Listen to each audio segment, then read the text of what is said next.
আজকে সকালে 100 টাকা গাড়ি বেড়ে দিয়ে বরিশাল হুমাহুম রেস্তোরাঁয় আইছি সকালের নাস্তা করতে। আজকে দিনে আরো কি কি করছি সবকিছুই দেখাবো আজকের এই ভিডিওতে। আজকে খুব সকাল সকাল ফজরের নামাজটা পড়ি ব্যাগটা কান্দে নিয়ে রওনা দিলাম। আজকে আবার মোরা কুয়াকাটা ঘুরতে যাম। প্রথমে একটা অটোতে করে আইয়ে পড়ছি গৌরনদী বাস স্ট্যান্ডে। বাস স্ট্যান্ড দিয়ে একটা মাহেন্দ্রতে করে আইয়ে পড়লাম বরিশাল নতুল্লাবাদ। নতুল্লাবাদ দিয়ে একটা অটোতে করে আইয়ে পড়ছি রূপাতলি।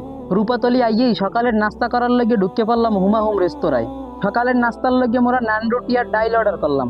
যেহেতু সকালে মোরা কিছু খাইয়েই না, হেললিকে পেটেও অনেক ক্ষুধা আছে। হেললে গিয়ে মুগোর সামনে নাস্তা দেওয়ার লগে লগে খাওয়া শুরু করে দিলাম। নাস্তা খাওয়া শেষ করে আইয়ে পড়ছি বাস কাউন্টারে টিকিট কাটার লগে। আইয়ে জিগাইলাম কুয়াকাটার টিকিট কত করিয়া?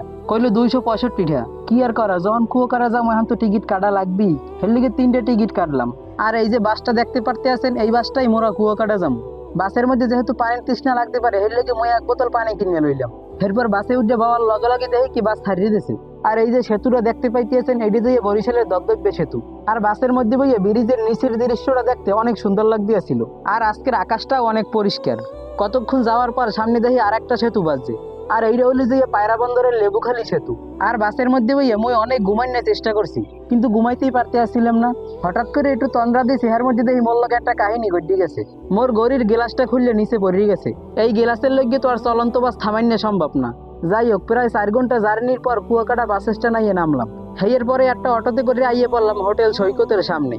আর এই হোটেলটা একেবারে সমুদ্রের কাছে, হেল লেগে মোর অনেক পছন্দ হয়েছে। এর পরে হোটেলে আইয়ে মগো আইডি কার্ড কাগজপত্র সবকিছু জমা দিলাম। আর এই হোটেলটা মোটামুটি মগো বাজেটের মধ্যেই হয়েছে। মগো নাম ঠিকানা সবকিছু নেওয়ার পর মগো 216 নাম্বার রুম দিল। রুমে ঢুককে ব্যাগ থুইয়ে মোরা একটু ছাদে উঠলাম ঘুরতে। আর এই ছাদে উঠে সমুদ্র একেবারে ভালো করেই দেখা যায়। আর এই ছাদের মধ্যে চেয়ার টেবিল দোলনা সবকিছুই আছে। এর পরে সবাই মিলে রুমে আইয়ে কিছুক্ষণ বিশ্রাম নিলাম। একটু পরে তো আবার সাগরে নামা লাগবে।